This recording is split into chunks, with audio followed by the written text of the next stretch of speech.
one person who can actually interact. Right. People, we have an audience online as well on our live stream and on like on the internal temple live stream, not on Facebook Live.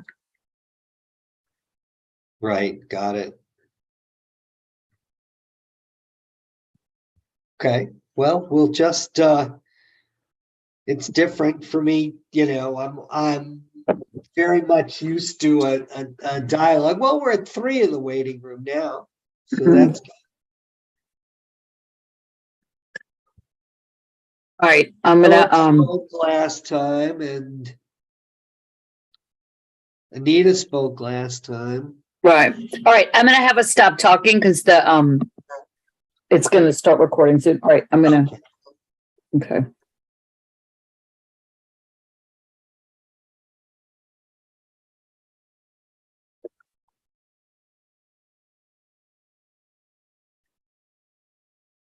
Good afternoon and welcome. We're thrilled to have Alden Solovy with us all the way from Jerusalem for his second in the series, The Soul of Shabbat, a beautiful reflection of Shabbat.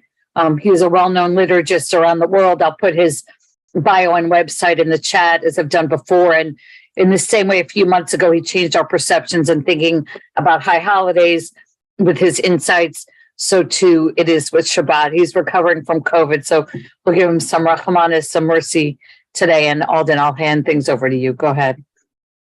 Thank you, Rabbi. So welcome everyone. Just again, by way of my typical housekeeping, to the extent that you're able to have your video live, that's very helpful to me. For those people who are actually in the Zoom room, it's nice to have that feeling of personal interaction, and of course that's your personal choice if you are able to do that.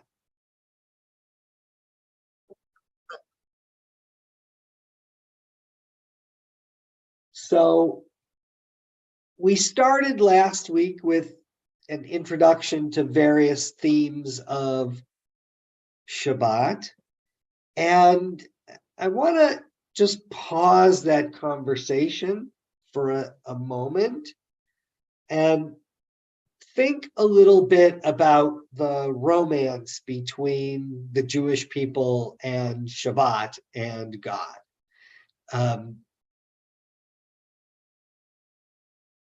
And I want to do that by telling a story. So I made Aliyah 10 years ago, which means I moved to Jerusalem, left the US as a permanent home, moved to Jerusalem, and it has been lovely, really wonderful for me.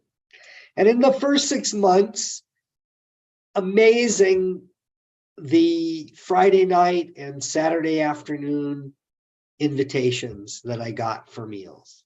I would go to synagogue, and then I'd go to a meal on Friday night, go to synagogue on Saturday morning, and go to a meal and meeting people. And it was what one expects of Shabbat: singing and personal interactions. And after about 6 months, I thought, you know what, I need a break.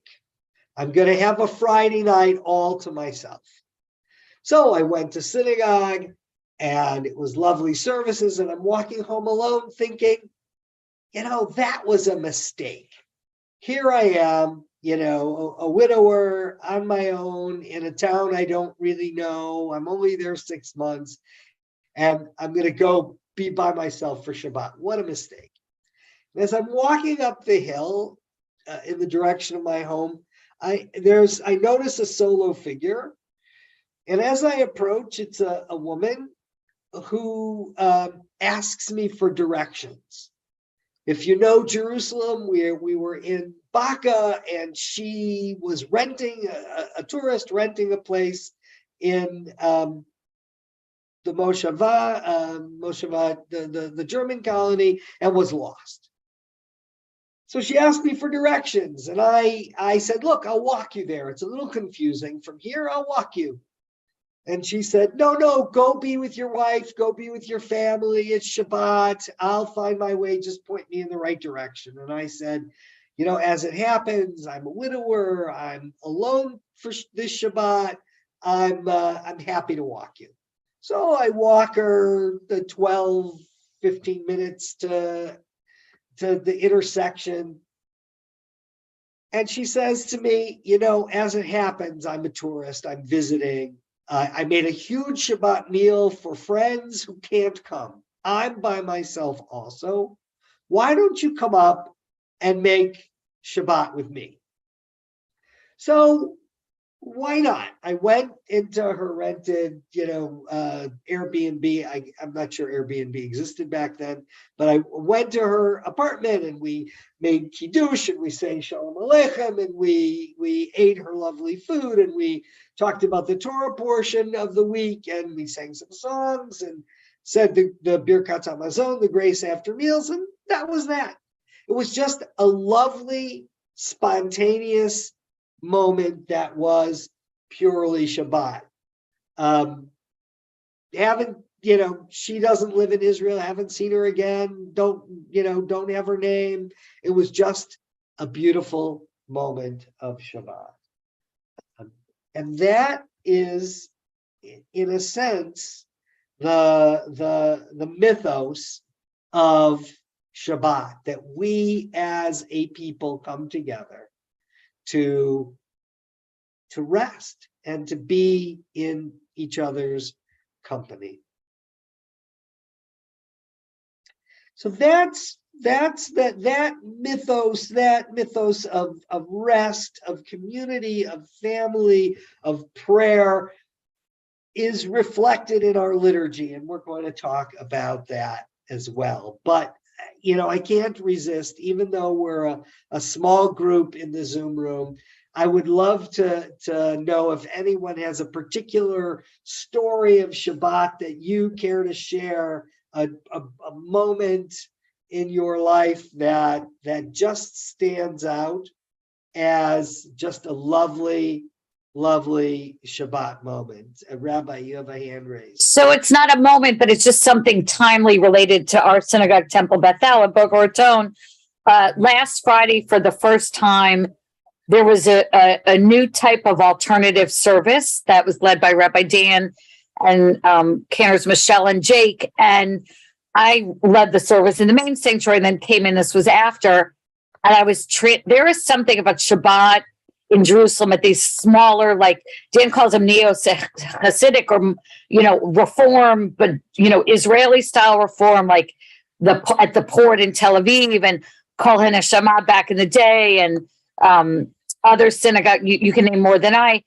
And I walked in the room and I was shocked because I really I think Shabbat in Jerusalem is like nowhere else, but it was in our beautiful chapel. It was set up in the chairs were really more in an oval. There was, little, candles on the table. Everyone got to light. I came in late.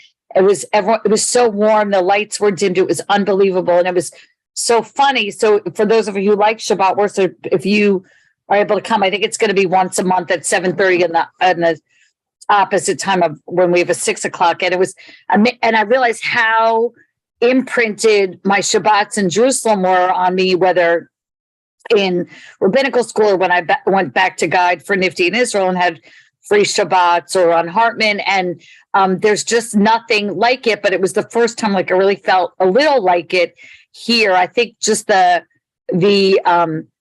meaning of Shabbat and the level of it's warm here for sure, but it's not there's something so holy about being in Jerusalem on Shabbat that for the first time really was captured in my mind at Bethel Friday night. But I had something to compare it to. I feel bad for people who haven't been, to Shabbat in Jerusalem and had that experience. I just wanted to preface that. If anyone else wants to speak, Margaret, I saw your camera come on. Did you want to share a Shabbat memory or experience that was memorable? No, you're muted. You're muted.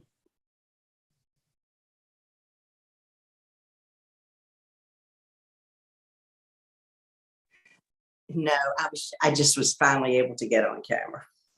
That's all. Well, nice to see you. Thank you. Anyone else want to share Shabbat. Philip, go ahead. Yeah, I'll say something. I'm on my iPad. That's why it looks so strange, because my computer was busy with something. Two little things, and one of them was I had when I went to Israel the first time. I don't remember how long, 1970 something. We went to the Western Wall on Friday night, and that was obviously really something. And then the other thing was when I went to Israel again with Rabbi Dan on the cooking trip. We were up out in the Negev desert, and we were up on this hill overlooking the desert and everything. And he had his guitar, and it was. Someone said to me, "What did I think of on Friday?" I said it was kind of like it was being in the Negev desert with him. We were sitting in a circle, kind of like that, and the sun was setting, and it was all the whole thing, and it was just wonderful. And we had achieved some of that on Friday night with our little. Our service in the round, and I thought it was just wonderful. It was kind of made me think of both of those things. So Lovely, thank you. I'm actually a member of a WhatsApp group called Creative Shabbat, and different people host creative Friday night services in their homes, in their backyards, and it's just like, who's doing it this week, and where's it going to be? And it's a lovely alternative Shabbat. I'm a member of another group called Alternative Minyan, which is a creative Tuesday morning, very much the guitars in the circle and singing together. So that those opportunities are quite prevalent in Jerusalem, and congregations like yours are creating those opportunities for members. So it's beautiful to hear. I'm going to read a piece called Shabbat Settles on Jerusalem. What happens here is Friday morning is full of energy. There are cars going everywhere, and people out and about, and people in shops and cafes and having family time. And as the day wears on, it gets quieter, and then there's a perceptible shift. It's the energy shifts, the volume changes. You can actually hear the arrival of Shabbat. This is called Shabbat Settles on Jerusalem. It's from This Grateful Heart. Shabbat settles on Jerusalem like a dove, gliding on silent wings. Shabbat settles in my heart, a lover with open arms, embracing my soul with song, wrapped in quiet breathing. I send blessings into the world, light, bread, prayers of peace.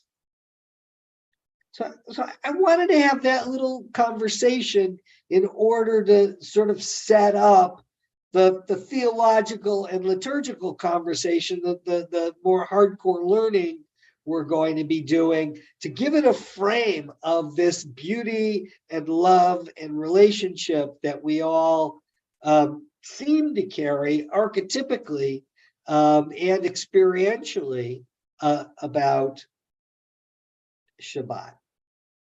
So let's dive in, which means risking the screen share and my tech skills. Let's see what happens. Here we go. So this It's is there. We see it. You're good. Fabulous. This is the first mention of Shabbat in Torah. So this is Breshit Bet Aleph to Gimel, Genesis 2:1-3. And also, Rabbi, I can't see hands or so on. So if anybody's got a question or a comment, please, if you'll help me I will. out. You got it. That's lovely. And I encourage thoughts and questions and so on. And this set of slides will get sent to you once we're done. So you don't have to worry about not having access to this material. So Vaychulu Hashemayim v'Haaretz v'Kol Tzva'am. This is at the end of the 6 days of creation. We get these 3 lines. completed were heaven and earth and all their hosts, and on the seventh day God completed the work that had been done. Ceasing on the seventh day from all the work that God had done, then God blessed the seventh day and made it holy, and ceased from the creative work that God had done. It's a profoundly interesting paragraph. It is actually in the traditional liturgy said 3 times. It's part of the Ma'ariv, the evening service tefillah in the traditional Siddur. It's then sung as a special repetition of the Amidah, which we don't do in the Reform movement. And then it's the introduction to the Kiddush that is traditionally done either in the synagogue or at home. It's so important that the rabbis wanted to make sure no one missed it. So it's actually done 3 times. We're going to delve into the why of that shortly. There's something profoundly interesting about this paragraph. 2 things. One is something that's there in the text, and one is something that's missing from the text. Anybody care to either? These are hard questions, by the way, or not readily obvious. Nonetheless, would anybody care to venture into either the thing that's there, that's profoundly interesting, or the thing that's missing, that's profoundly interesting? You feel free to unmute yourself if you want to answer.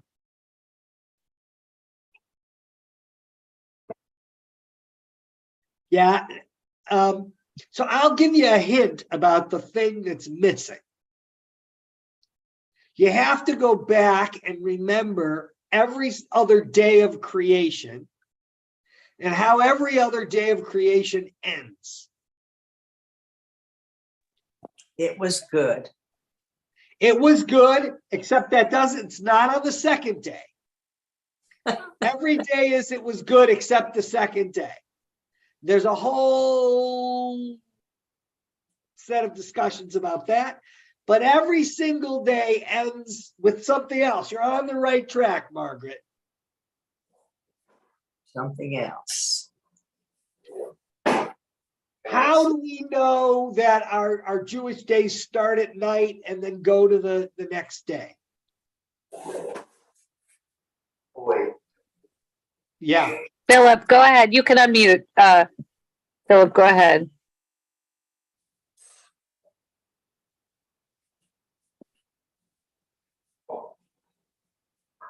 We can't hear you yet. Yeah, it was evening and morning. It was the first day or something. Exactly. It was evening and it was morning. A first day. There was evening and there was morning a second day.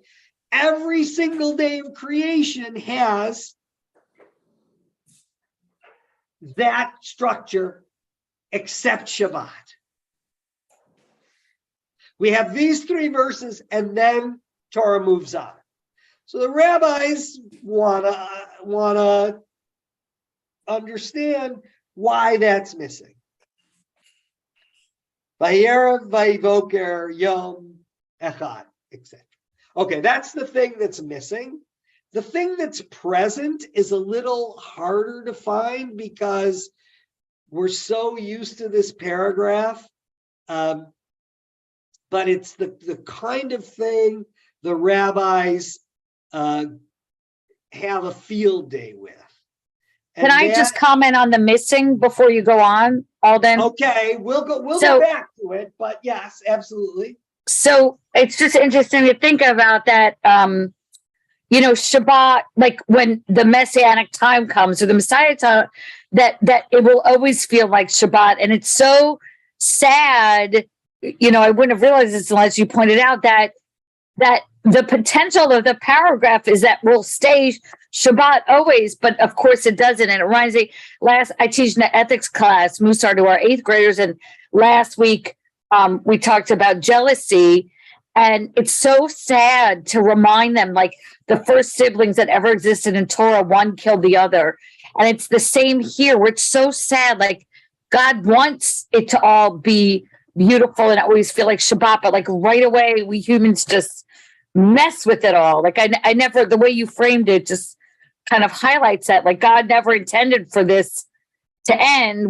Humanity kind of made it not Shabbos because we messed up and ate from apples and trees and killed one another and warred and broke commandments and all that. So I never would have realized that.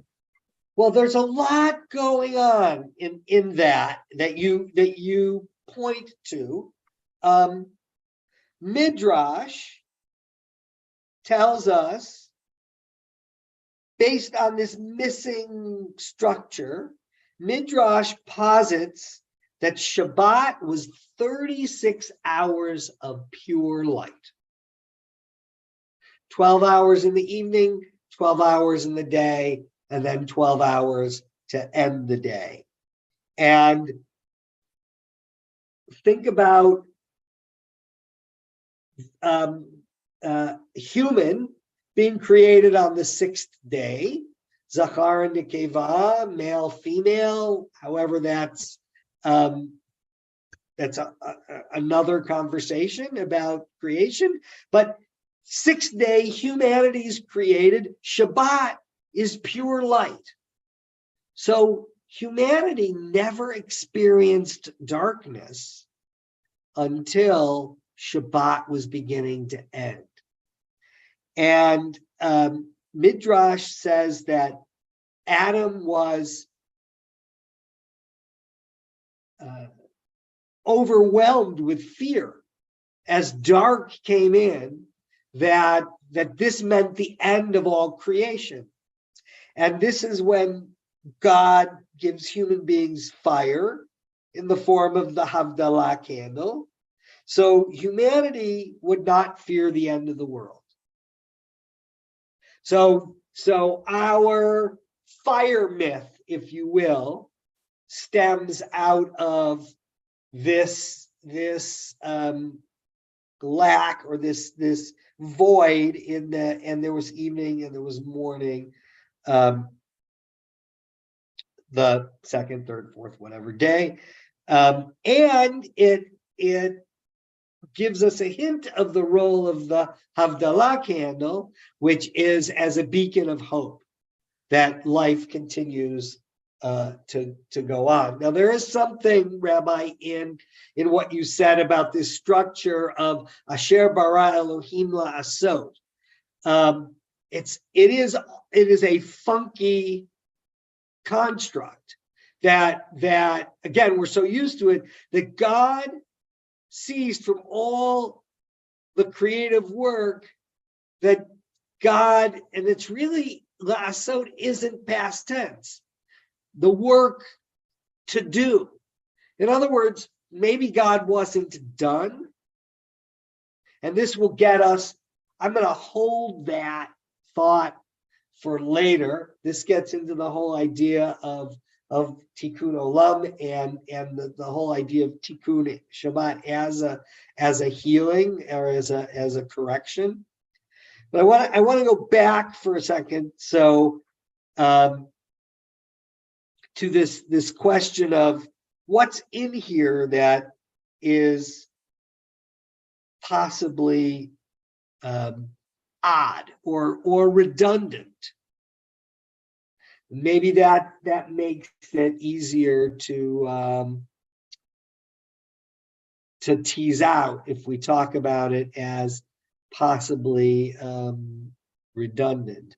And that are my screen sharing tools. You might have to unshare and then reshare again. Or are you trying to change a slide? No, I was trying to use the screen sharing tools of being able to annotate on the screen itself, but apparently I'm not being offered those at the moment. Whiteboard? Now, sometimes they're just like right there. There's a pen and a pencil. I just changed the settings. See if it works now. All right. All right. We may go without it. Okay. So what we're looking at, let's just skip it. We're looking at this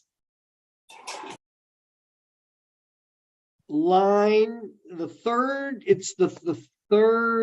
verse, Vayvarach Elohim et Yom HaShvi'i, Vaykadesh Oto. The rabbis notice that, maybe I've got it now, that there are these two words, these two verbs, and God blessed the seventh day and made it holy or hallowed it. Well, I may have mentioned this last time, but what is what's going on here when God blesses the Sabbath day and makes it holy? The rabbis say, there's something going on with this, because God could have made it holy and that would have been a blessing. Or if God blessed it, I mean, pretty much anything God blesses we consider holy. So why does Torah need to tell us both of these two words? And so we begin to answer that question with this line from the Babylonian Talmud. Rabbi Shimon ben Lakish said, the Holy One, God, gives a person an additional soul on the Sabbath Eve. So on Shabbat, the thesis here is that there's an extra blessing that each of us receives, and that's a neshama yitera, an extra soul. I like to think of it as that part of me that feels engaged with Shabbat, whether I'm tired, whether I'm grumpy, whether I'm fully present or not. It's a part of me that resonates with Shabbat. So the Ramban, 13th century Spain, builds on this. Why did God bless the Sabbath? Remember, we're trying to ask this question the way the rabbis would. Why is there why is it holy and a blessing? So what might the extra blessing be that comes from Shabbat? And Ramban says the Shabbat got an extra blessing because it has no partner. In other words, day 1 has a partner in day 2. Day 3 has a partner in day 4. Day 5 has a partner in day 6. But Shabbat has no partner.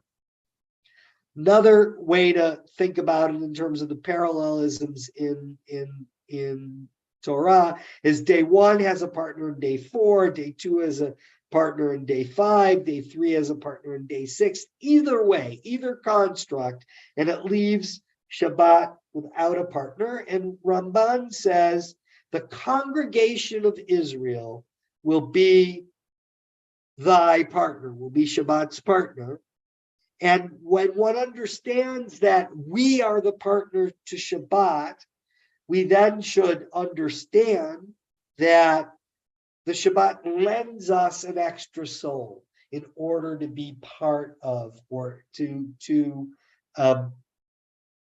partner with Shabbat.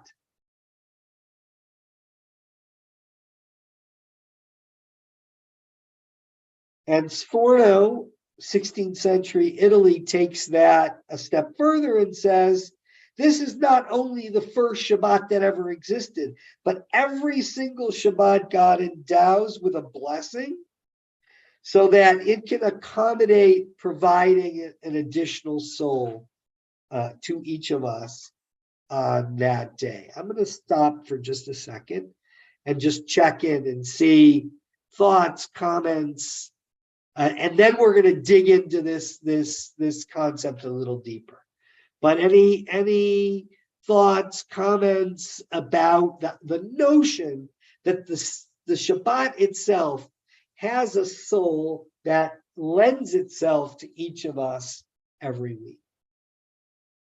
One of my favorite biblical terms is Mayorism, which is like the Alpha to Omega, the Aleph to Tav, the A to Z. Like when Torah makes these descriptions, or Bible makes these descriptions that are so dramatic and all encompassing, and the Yivarach and Yikadesh and the extra soul is like the massiveness of Shabbat, like the incomprehensible holiness that is tied up in both of these things, and in that. Like, what else can give you an extra soul but Shabbat? Like, it is unique and special and powerful and majestic. You can't even, it reminds me of, there's a description, I think, in Isaiah of God sitting on a throne with robes going down to the floor. And like, God is so massive that the robes, like the hem of the robe doesn't even touch the ground. Like, you would be like this big under the robes. And that just like ultra, ultra, ultra. And I feel like that's what it's doing here. And, you know, I think we don't always treat Shabbat like that, but like it is supposed to be like the ultra, ultra, ultra best, holiest, all that. And that like extremism, the A to Z of holiness is tied up with it. Well, I love that because you're actually leading into my next slide. Rabbi Shneur Zalman of Lady talks about 5 names, 5 levels of the soul: nefesh, ruach, neshama, chaya, and yichida. That the highest level, this yachad, this oneness, total union with God. It's not we are separate from God, but we actually become one with godliness. Let me get to my share screen. Here we go. So in that context, Rabbi Shneur Zalman, this is Belarus, 18th century, says that it is this highest level of the soul that actually becomes available to each one of us. I'm going to read this slightly out of order. With the coming of Shabbat, the deepest level of a person's soul, the Yechidah, is revealed within that person. In other words, we have the opportunity to have the highest level of our own souls available to us in a way not possible any other day of the week. It is a unity that stems from the fact that the soul always was and always will be completely united with God. In other words, there's a piece of us that is always united with God, whether we feel that or not. And Shabbat has the power of the gift to unite us or invite us to be in relationship with that part of ourselves. And the last line, it is not felt as an increase in physical life, but rather an increase in the spiritual life force. So when, and I took notes from last time. So Philip, when you said Lachado D is something that elevates you, and Margaret, you talked about Micha Mocha and Mishaberach and Kaddish, and Anita talked about Hashkimenu and the music in the community and so on. All of these are doorways into inviting that Yechidah to feel more fully present inside yourself. And I would say, Philip and Rabbi, from your description of that Shabbat service, that was also an invitation, if you will, to get closer to this gift of an extra soul. Margaret, did you have something you wanted to add? Well, I agree with that because, so often you know, you work, you get home, you change your clothes, you get yourself together, you're too tired to go, but you're going to go anyhow because you with your friends or whatever. And or you're tired, you didn't want to go, whatever it is. But once you're in synagogue and you hear the music and the prayers, it's wonderful, and you do feel better, and it does do something to your soul. I agree with that. It's just you have to, once you're there, it happens. Beautiful, right? So, yeah. Sometimes I think that coming together is a collective meditation, a meeting of all of us together. And that's what makes so much sense on Shabbat, when we all get together. And yes, the music helps to bring us out of ourselves and into the shared space. And it certainly elevates the service, because I was brought up as a young child in an Orthodox area and went on to be conservative. But for most of my life, I've been in a reform congregation where there was music. The music makes a great deal of difference. It makes one feel closer to everyone else in the room, and yes, and to the spiritual self. Lovely, lovely. Yeah, I find the music critical for that aspect. And I'm also a fan of silent prayer. I like having my meditative moment in tefillah. But there's it's very dangerous for a cantor to make too many changes in a Friday night service all at once, because we attach to the music. I attach to the music. This is why in a sense, your new service is such an opportunity to just start, with a sort of a tabula rasa and create something that resonates on a different kind of level, and is built both in community and sort of with the arc of music and theology that we bring into all the services. So thank you. That was a lovely comment. Anyone else care to share? And fabulous. So what I want to do, Anita, did you have something else? No. Okay. What I want to do is we did a sort of a very mystical, actually sort of Chabbadish, look at the Neshama Yetera. Now I want to look at a more modern view, just to give it a different perspective. This is Rabbi Art Green.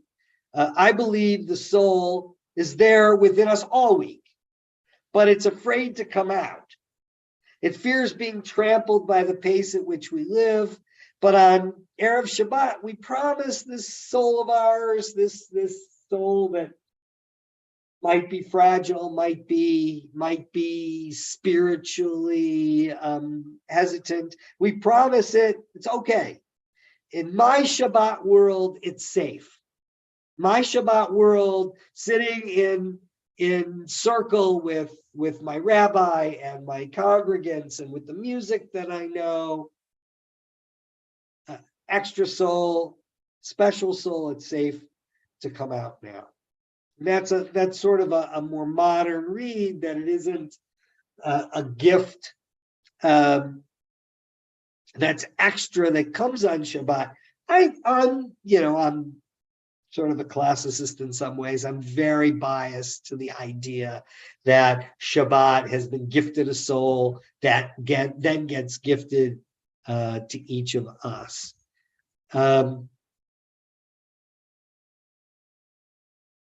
So this set of verses is also part of the Friday night service and the Shabbat afternoon's Kiddush. V'shamru v'nei Yisrael. I think many of us know this. Lots of melodies. Really interesting. The Israelite people shall keep the Sabbath, and it ends, Uvayom hashvi'i shavat vayinafash. God ceased from work and was refreshed. This is a reflexive verb. Actually, the Brown Drivers Briggs dictionary of Hebrew defines this as refreshed oneself. So in God's resting, God refreshed God's self. So the rabbis who love word plays and go to town on them for midrash will note that right here, vayi nafash, that this root, nun, pei, shin, nefesh. So this is soul. So, yeah. So they're actually going to say that this is a hint that the neshama yetera is gifted to each of us. That this nefesh, this idea of the nefesh, is actually embedded in this particular verse from Torah. They keep going. They break vayinafash into two words, oy nefesh, or vai nefesh, which is oy nefesh, oy nefesh, oy nefesh, oy, the soul, the extra soul that I lose when Shabbat is concluded.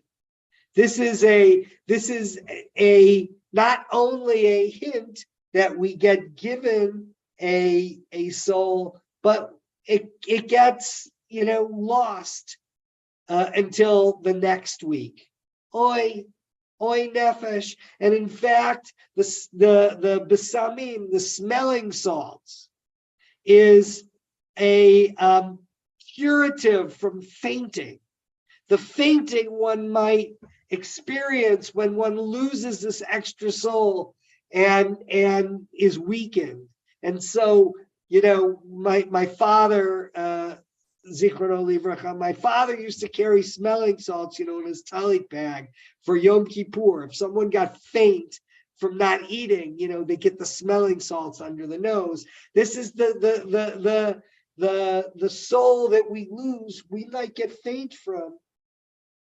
So we have festive spices to refresh the soul, even as we're losing the neshama yetera as Shabbat ends.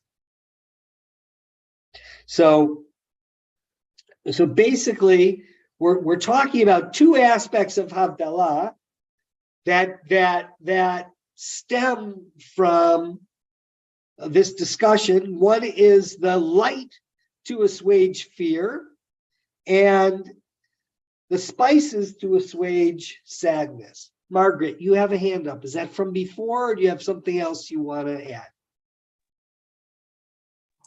It's not necessarily related. It's just a curiosity. Sure.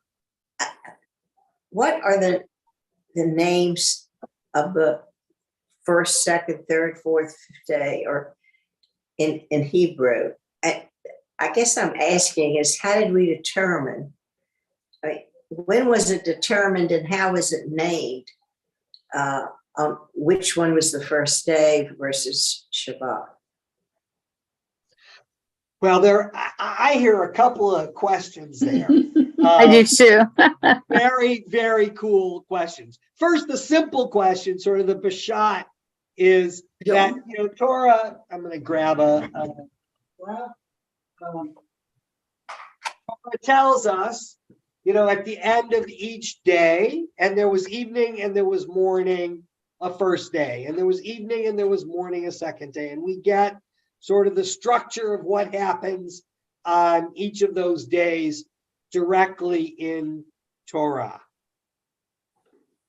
No, I think the answer to Margaret's question is we actually call in Hebrew the days, let me do it in English. Day 1, day 2, day 3, day 4. We don't have names like in English, Sunday, Monday, Tuesday, that have other meanings. The day is actually Yom Rishon, Yom Sheni, Yom Shlishi, etc.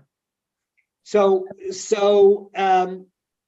with one correction, the first day in Torah is Yom Echad, one day.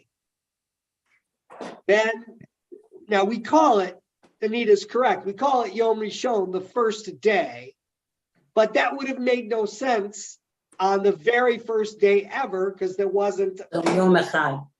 Right, so in Torah, it's called Yom Echad, and then Yom Sheni. In our liturgy, we actually say Hayom Yom Rishon b'Shabbat, Hayom Yom Sheni b'Shabbat. We say today is the first day until Shabbat. Today is the second day until Shabbat. So it's backwards. It's backwards, really. I think we put this on a ketubah too. So Yom Echad, I think of it as the day after, like if I do a wedding on a Saturday night or a Sunday, it's Yom Aleph on the ketubah. The first day, I never thought of it the way you're saying it. I thought of it as like the day 1 after Shabbat. But I guess it's. No, it's the other way. Yeah, that's interesting. And Bigadol, we don't have Monday, Sunday, Tuesday, Wednesday, Thursday. The only named day we have is Shabbat. The rest of them either get a letter or a number. Right? The letter Aleph for the first day, Bet for the second day, or if it's the 15th Tetvav. So that makes Shabbat very special because it has a name. Well, there's another question hidden, Margaret, in what you asked that you may not have known that you were asking. No, I know nothing. That's why I'm here. Well, we all know nothing. We're just learning from each other. So God sets in the sky the otot, the signs. For the holidays and the seasons, the sun, the moon, the stars. And so, we look up in the sky in the bad old days, we look up in the sky, we see the new moon, and then we can figure out when the holidays are, right? It's new moon driven according to the Torah. But how do we know which day of the week is Shabbat? How do we know?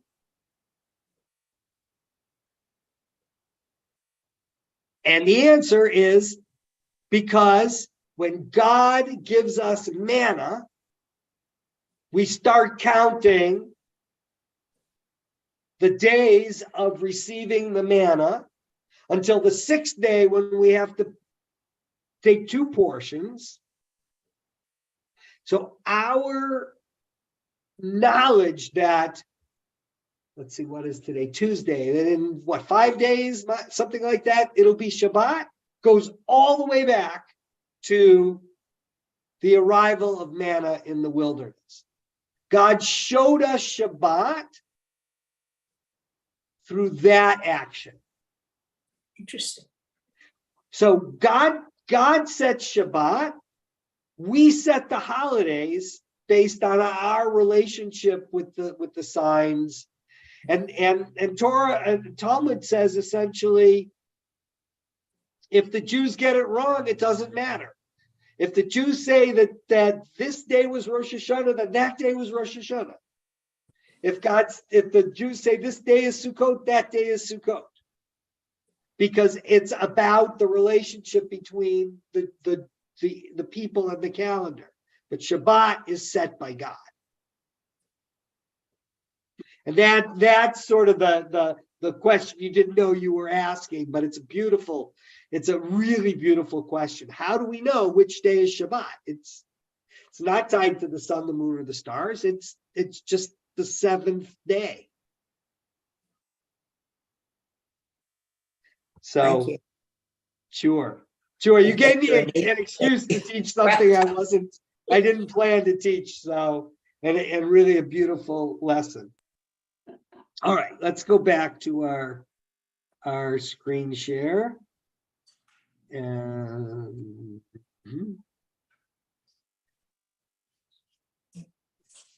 So this is the point I made before. Why is a blessing recited over fragrant spices at the conclusion of Shabbat? To cheer the saddened soul at the departure of Shabbat.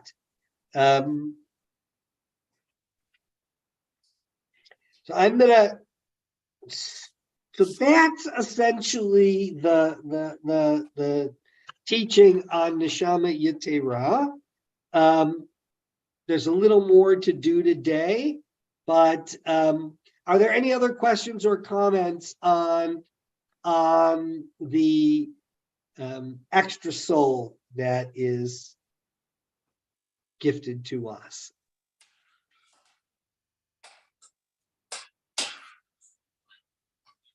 So by way of playfulness and optional thought experiment for later, or maybe even to think about this coming Shabbat, if your Neshama Yetera, if your additional soul had a name, what would that name be?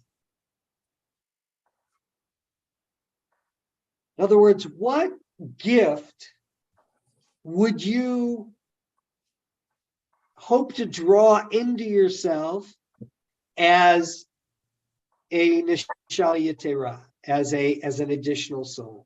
Can you answer that for us? For you, what would you say?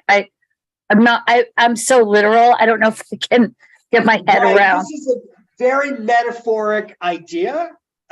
So some people might say, they might be more literal. My Neshama Yetera for this Shabbat are the names of my grandchildren.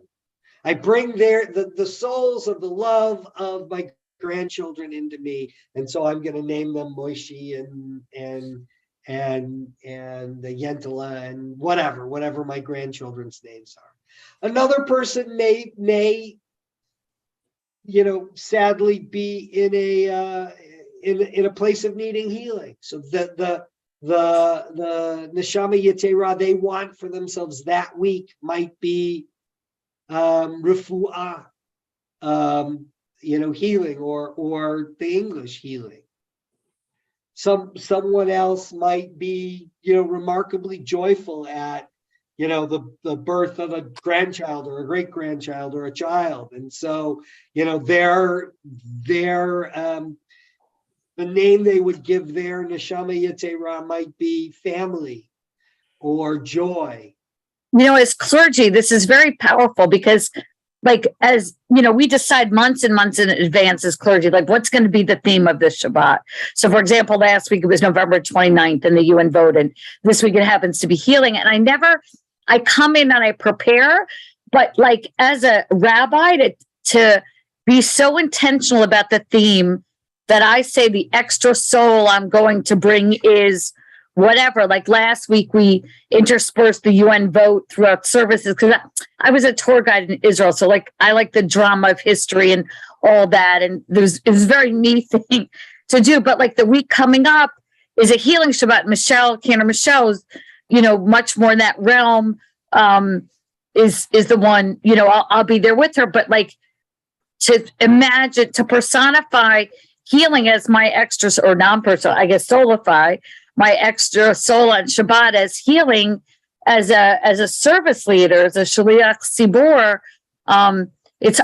Alden, you always amaze. You just make me think differently about things I do all the time. And if I like come in and be like, this Shabbat, my extra soul will be named this, because I think like the way I feel about my children and talk about my children is like so extra soulless, soulful all the time, but not always about everything else. So that's a beautiful way to frame it. I mean, it'll be healing for me Shabbat, because that's kind of the theme of this service is healing relationships. But just the way you frame it adds like really Yuvarach v'yikadesh, like our thought process, I think, in that. I don't know if anyone else has something that they would name their extra soul on Shabbat, or, if you might have to think about it.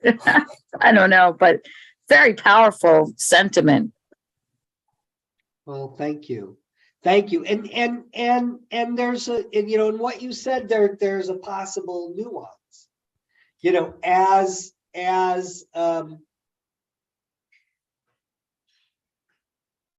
as a spiritual leader, healer is different than healing. Mm-hmm. As a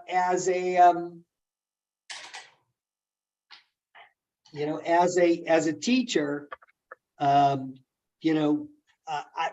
don't think of I consider myself an accidental educator, actually. I don't consider that I'm teaching. I consider us as a learning community, because we're learning together. So I might say learning rather than teaching for this kind of milieu. Anita, your mic is off. Did you want to say something? No? Okay. Well, so I commend that to you. It could feel to some silly, and it, in a way, it's creating a prayer. It's creating an intention, a connection to a particular word. The next topic is I'm going to save the next topic, I think, and in the next week. It's actually Angels of Blessing, which gets to the song Shalom Aleichem. But I will, I think we can skip. So this paragraph, Vayachulu Hashemayim V'aretz V'kol Tzvam, this is how I'm going to end for the evening. I find this to be a remarkably profound midrash from Talmud Masechet Shabbat. So this Vayachulu paragraph that the rabbis have determined is so important that everybody should hear it.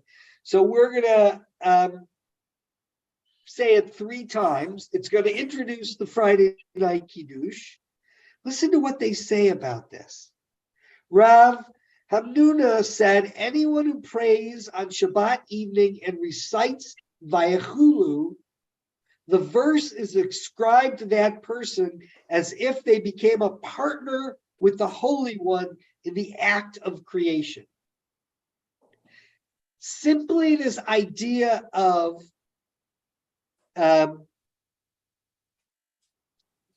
knowing that the heavens and the earth were finished is and and reciting that, one is considered to be a partner in creation. And we're going to talk about how this paragraph that ends Asher bara Elohim la'asot, that God created in order to do, that God wasn't done with creation. And in fact, we are recognizing our relationship to God and creation when we recite that paragraph, because it's our job to finish creation. It is our job to engage in tikkun olam, tikkun nefesh, milut chasadim, and so on. I love that because that they're speaking of it empowers us, because one of the names for God is Baruch Shamar V'Haya Haolam. Blessed is God who spoke and the world came to be. So it's very B'Tselem Elohim, like so in the image of God that speaks the world comes to be. We must speak about that creation in order to continue that work. That's beautiful, really beautiful. Alden's COVID's still hitting him hard, so we really appreciate him rallying for today. We want to wish everyone a Shabbat Shalom, and maybe next week you can share, if you had time to think about what you named your extra soul on Shabbat.